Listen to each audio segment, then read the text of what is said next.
Ladies and gentlemen, this is Joe's Classic Video Games back with another cool pinball repair video for you this evening. We have been working on this super cool Gottlieb Abra going to reach out and grab you pinball machine that a customer brought us. It's a one-player wedge head. And we did a video previously where we looked it all over and then we worked through a lot of the electronics underneath the playfield. If you didn't see that, go back and see it. It's not playing yet. We're in the middle of a game right now, and it ain't doing much. But I think we're going to go ahead and do the playfield because we can't play it with this much dirt on the playfield anyway. We got to clean this thing up. So I'm going to show you how we're going to start out. This is how the thing looks in its current condition. Oop. It's getting better. It's christining itself. It kicked the ball out. This is how it looks in its current condition. It's actually in pretty nice shape, in my opinion. It's got some problems with plastics broke and things like that. But in general, the thing's pretty nice. There's really no paint wear to speak of anywhere on it. So this is going to clean right up. We're going to use a magic eraser to go around and lightly, magically erase the dirt off of it. We usually use just Windex with the magic eraser. You can use alcohol, but that makes it a little more powerful. So I don't know. We don't really want to sand through all of the paint. There is a little bit here that might flake off when we do it. If you see it's alligator there, so that's kind of blistered up. So that may come off. If it does, we might touch it back up. Depends on how bad it looks, I guess. And then there's a lot of broken plastics, and you can't get them, I don't think. This isn't our machine. It's a customer's machine. This plastic's broken. This plastic's broken. We can get the little red tint thing. The one over here is missing, and they put a piece of electrical tape over where the light bulb would have went. We can fix that, certainly. These just need re-inked. Well, that one does. That one looks fine. And I guess the plastics up there are fine. So it's basically these two plastics are screwed up, and these two red tint rollovers, I think they call them, are screwed up. So not too bad, but this thing is filthy, and it needs a good cleaning. So I'm going to have Joe clean it up, and then we're going to wax the crap out of it, everybody's favorite part, and then we'll come back and see how it looks after that. So this is what we're starting with.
folks, so this is how it's turned out so far. Still got a little bit of stuff to do. We were able to get, of course this light doesn't want to cooperate. We were able to get new plastics. These two down here were cracked all to crap, as you saw. Marco Specialties sells those. And of course we were able to get the two rollover tent things. We took the electrical tape off the one so that it lights up now. Put the bulb in there. So we were able to replace those. The pop bumper, I re-inked the ink that was missing from it. It looks okay, and we might end up buying some new ones for that. The red paint here, it did flake away a little bit, but just a little bit. So we're just going to leave it how it is, and it's not getting any worse. The thing up here had some special little posts that hold it up. They're split posts, and they actually still make those new. So we were able to get those at Marco as well. And the insert had fallen out and was in the bottom of the game. We did have it when we started. Whenever I picked the playfield up earlier, it fell out. One of the things that's interesting, though, is if you look, all these inserts are crooked. And they're not supposed to be like that. They're just all loose, so that's why the one fell out. It's just the inserts have twisted around a little bit. Look at the 4 here. They've all came loose. So you can glue those back in, put a little bit of super glue or something if you want to make sure they stop moving. But yeah, so we've got it doing its thing. The thing won't start though. Still have that problem. So I think what we'll do next is we haven't done anything under the playfield. So maybe, we did the stuff in the bottom of the cabinet, but we didn't do the stuff hanging off the bottom of the playfield. So maybe we do that next, and that'll give us the opportunity to fix those twisted inserts and things as well. Oh, we still have a target here that's broke too. So we need to, I think I've got one of those. If I don't, we'll order one, but I forgot to order it earlier. So, yeah, so it's at least at a point now where we can play it without worrying about screwing up the playfield. With all of the dirt and filth that was on it. So let's lift up the playfield and look at the bottom of the board. All right, so I went ahead and pulled all the inserts out of the playfield. I don't usually do that, but all of them were loose. That's why they were all crooked, because they've been probably falling in and out forever. So I pulled them all out, and I went and I replaced the light bulbs on all of them. Right? And then I cleaned the inserts. We'll put them back in from the top, including here in the middle. We'll put them back in from the top and make sure they're pretty straight, and put a little dab of super glue on the side of it as we put it in so that it holds it in place. That's how I usually do it. But usually you don't have to do that usually. Now you can also try to level them better whenever you do that. Typically they kind of fit in there how they fit in there. So people go through all kinds of stuff trying to get it perfectly flat and level. I'm not too concerned about that. I just want it to be as, if it's something that you can obviously fix, yeah, we'll go ahead and do that. But typically you're just putting them back how they go in, and they kind of fit how they fit. You can level the playfield with all kinds of ways, but it's all very labor intensive and takes a long time. The best way to do it is to just clear the playfield over and over and over again. Clear it, sand it, clear it, sand it, clear it, sand it, and it will slowly raise up the insert, the clear on top of the inserts until it's perfectly flush with the playfield. But that takes a lot of time because you have to let the clear dry, which doesn't take a couple hours. It takes like several days, and then you got to do it over and over again. So it's a long-term thing, so I never do that. But so I'm going to swap the rest of the light bulbs too, if there's any left. I think it's probably pretty much all of them that you can only get to from the bottom. And then I'm going to go through and I'm going to clean the switches just like we do whenever we, clean the score reels and things. So I'm going to clean these relays like we already did in the bottom, and clean the switches under the playfield. If I find anything that looks like it needs some interesting attention, I will show you. So I'm cleaning all the switches, and there are a few interesting little things. There are 2 pop bumpers here and here, and if you look,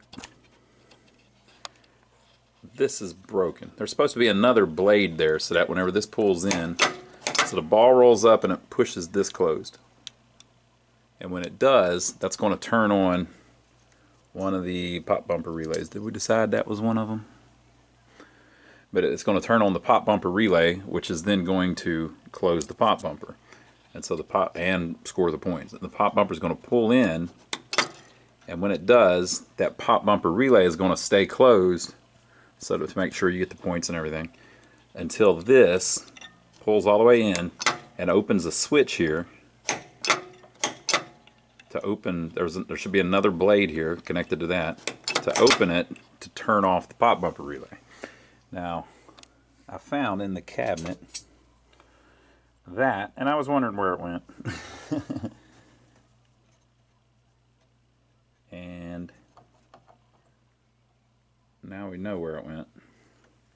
So that's that. We got to replace that blade. Or the pop bumpers probably haven't worked properly in a long time. And this one's the exact same way. So this one is also broken. So neither of the pop bumpers have worked in a long time. So there's that. And then another interesting one. This is, well, I'll show you this other one first. This is stuff that you miss sometimes. If you look, let's look at this one, at this rollover switch.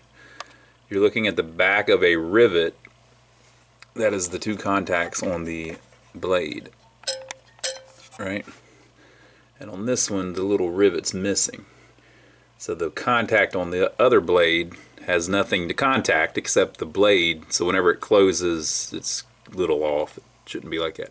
You should have two contacts touching. So that's messed up.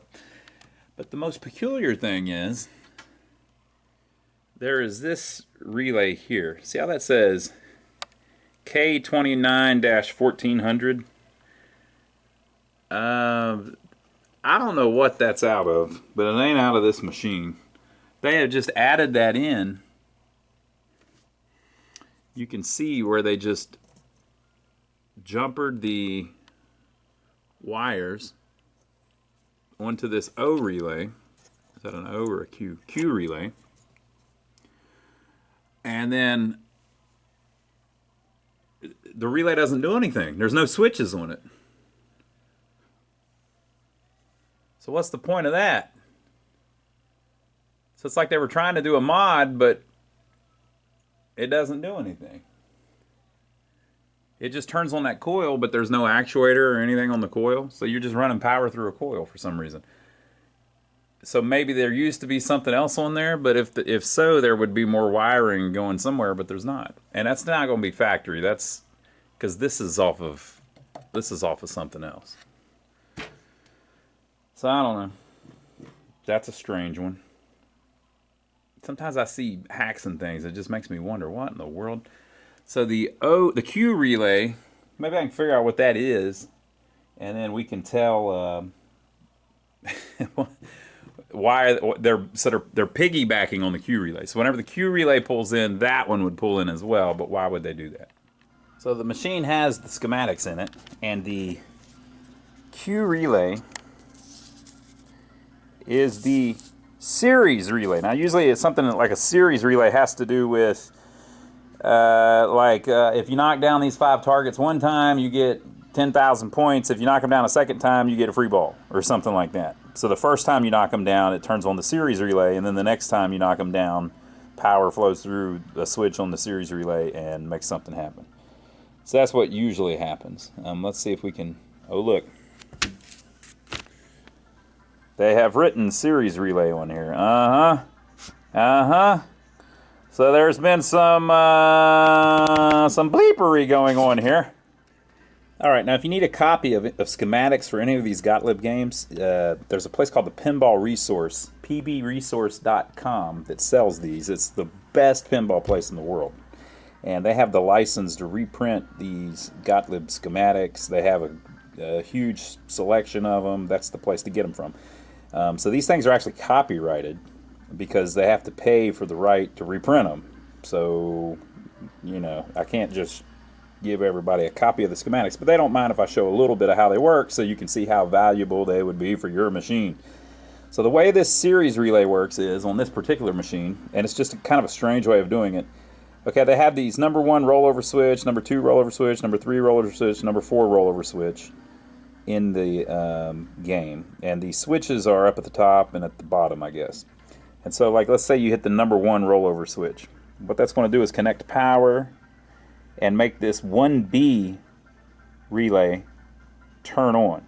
Now that's a trip relay, so once it fires, it's going to fall, and you won't be able to roll over those switches again and make that 1B fall anymore because it's already going to be pulled in.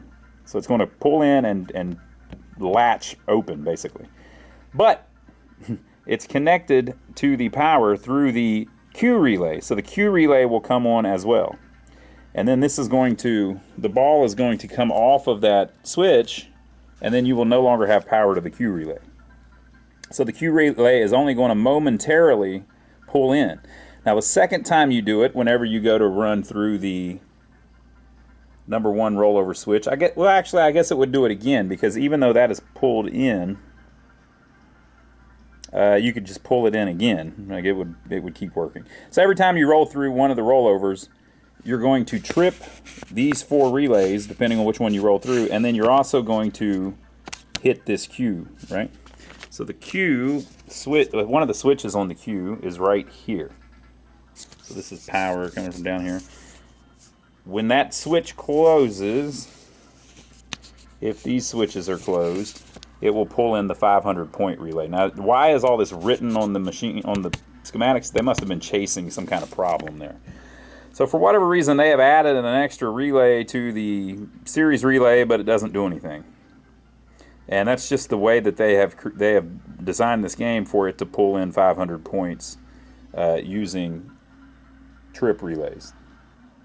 They want those things to trip, but they also want to use them to score points. So if they had a switch on the relay, it wouldn't work because the relay is not going to just temporarily be closed so that you can temporarily get the points, like one time while the scores motor's turning or something. It's going to the switch is going to stay closed because the relay trips. So because of that, they can't just put a switch on it that will give you points because it would lock on the point relay, right? And so whenever like 1B trips, one of the things that it does is it opens that switch, which turns off the lights on the rollovers. Let me see if I can see anything else that 1B, 2B, 3B, and 4B do. All right, so here's that relay bank. We'll reset it. It's 1B, 2B, 3B, and 4B. It looks like the only purpose of those falling, that's 4, that's 3, that's 2, and watch when I hit 1, what happens to this middle one. The only purpose of those 4 latching like that is to turn on that one. So when you get all 4 of the rollovers, it turns on this one, which they're calling 5B. But that's not actually there's no relay there. It's just when those 4 trip, it physically trips that 5th one. Now the purpose of that is that then turns on the advance unit to advance the bonus a little bit. The bonus is here in the middle, and that's the 1,000, 2,000, 3,000, 4,000, 5,000 thing. So, yeah, it's just a strange way they did it. So why anybody would want another relay wired into that series relay, which just basically gives you 500 points, I have no clue. But all of that's coming out of there. So this is Gottlieb's little small stepper unit. And this is used for the match unit sometimes. Sometimes it's used for some kind of spinner or something like that. So basically every time this thing pulls in, there's a little cam here that turns a little gear in there to step this one position. And you can see how it just didn't move. A lot of times they're kind of gummed up, right? So a lot of times you've got a lot of grease right here that needs cleaned up. And that might be factory, actually. They did make a lubricant that they put on it. At the factory, we use this stuff, Super Lube, synthetic grease, because it is dielectric. That's what you want. So you can order that. You can get this at like hardware stores usually. If you want to order some, if you go on our website, lionsarcade.com, there is a parts page at the top, and it's got links to stuff like this on Amazon. And if you click any of those links, it gives us a little tip of whatever you buy. You don't even have to buy this. You can go on there and buy a car, buy a Porsche, and it'll give us a tip of it, a piece of it. But you've also got a little switch in here that is used for a few things sometimes. It looks like this one has 2 or 3.